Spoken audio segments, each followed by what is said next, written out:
Hey guys, my name is Ishibel, and today I'm gonna give you guys an update on the best runes, builds, and playstyles to run on Illaoi for patch 8.4.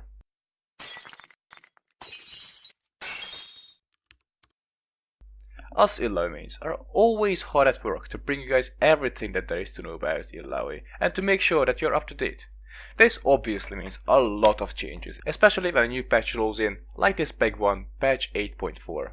We had our fair shares of nerfs, buffs and item changes, which led to a massive meta change, which of course indirectly led to some changes in the ways we play our priestess. So if you're only here for a short answer, the new rune and build that is OP for Illaoi is going for Glacial Augment with perfect timing or boots, followed by Biscuit, and Tonic Mix or Approach Velocity. Secondary is up to preference really. The really important is the Glacial Augment. Build wise, we are going for a Stark's Rush, followed by a Trinity Force into a tank item or two, then getting our final item, be it a Death Stance or a Last Whisper. But this does not stop here. What is also important is that we no longer take TP. Yes, that is right, fuck TP. I prefer Exhaust, but if you like Heal or Barrier, maybe Ignite, then be my guest. Just not TP. So this was the short version. Now we are going to explain why we take everything we take. And before I forget, if you enjoyed this video, please be a good lad or lass and hit that like button. It is only one click away for you, but it means a lot more exposure for us. Cheers. Okay, first things first, Glacial Augment. This is literally the only keystone for Illaoi that has been buffed. All the others have been nerfed or untouched. Klepto has been nerfed to a point where it is only effective if you're in a free lane, which you would win anyways. Unsealed Spellbook now gives a lot less summoner CDR, plus the meta has changed so we can no longer make good use of it. There was always Grasp there, though a lot of us were never a big fan of it. It just feels totally unimpactful.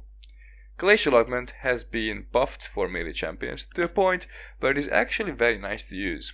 Of course, Wing onto a target and slowing them makes follow-up Qs or E's very easy to land, which is something that most of us Illaoi mains struggle with. I know I do. Also, it synergizes perfectly with Randuin's Omen, an item I build in most of my games. And don't even get me started on its potential to set up ganks for your jungle. It is basically a tool that gives you a sort of CC, something that Illaoi lacks but desperately needs. I admit, picking it up, especially after Klepto or Grasp, can be a bit difficult, as the keystone itself does not reward any sort of trading like Kleptomancy or Grasp did, but honestly, it is worth picking up. But I'm sure you have heard me going on about this keystone way too many times, so let's just look at the build, cause it's a weird one. Stark's Rush into Trinity, then tank, and a final AD item. As a Black Cleaver lover, I was super skeptical about this build early on, until Enter Dreamland explained to me the reasons. You give up a lot of early CDR and armor shed for a bit of extra AD and shield. Then we go for Trinity, which is supposed to be an early item, and it is usually best to rush. Like, what the fuck? Alright, so Trinity Force is a great starting item, but not for Illaoi. It gives a lot of stats that she does not really need, and it does not give enough of the stats that she needs. This is especially true in the laning phase. As an Illaoi, you want AD to properly poke down an enemy, and you want HP to survive until you can finish your cast animations. Trinity Force does not give you any AD by far, nor enough HP. But Stark's does. It gives you enough AD so you can one-shot the casters at level 9 once it's completed, and you max Q. Oh, and have I mentioned that we are also going to max Q and not E? But more on that later. So while in the early stages of the game, we are giving up a lot of CDR, we are getting a ton of AD and HP, which is very strong for Illaoi. I didn't believe it at first myself, so if you think I'm talking shit, just go into the game afterwards and try it out. I guarantee you won't be disappointed. So Stark's first for the AD and HP and 24 second? What for again? Why not Cleaver? Basically it has to do with the playstyle that we are running and the meta that we are in right now. Most of the super tanks have been nerfed, so we see more of the Vlads, GPs and Nars even after the nerfs. Also, more and more casters pop up on the top lane and less full tanks.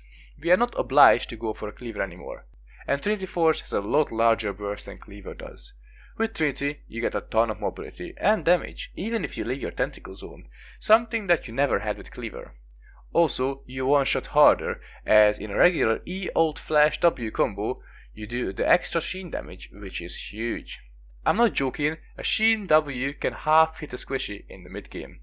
So TLDR, we are no longer forced to go for Cleaver since there aren't 3 super tanks in every game. Also, we run Glacial, which helps us stick to people, so Triforce guaranteed damage is highly valuable, plus Turux and Triforce are amazing together. On to the final bit, the Summoner. Now why on earth would we not take TP anymore, and why would we choose something else like Exhaust? I will tell you why, and it is easy.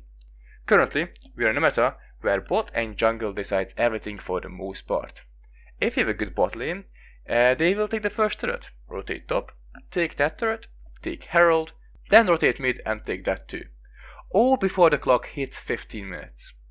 In the meantime, the top laner has one job: rotate out of the bot lane's way. Same thing happens if the enemy bot lane gets fed, only it's a lot worse for you. One option could be to take TP and TP down to the bot lane to help them out, maybe set up some dives. Sadly, Illaoi is dogshit for that. She needs proper tentacle setup or she's kinda useless. She also needs to hit her E, or she is useless. She also needs to do a good ultimate if she has no tentacles around, or she's kinda useless. As you can see, it is much harder to make a TP play with Illaoi than it is with something like a Maokai. For this reason, I take Exhaust. To be fair, I rarely use TP productively. Just ask yourselves, have you? Have you used TP in the majority of your games to help out your bottom lane in the early game? Or have you just TP'd back to lane? Of course, for professional play and team 5s, TP is still a must, but for solo queue and this meta, where top has no impact on the map, it is kinda useless. Taking Exhaust means that you can go into much more aggressive plays and 2v1s will become a cakewalk.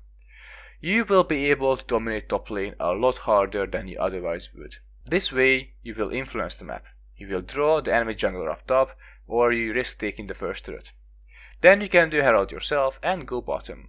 Couple that with the fact that you get Trinity Force in the mid game and you are a spread push powerhouse.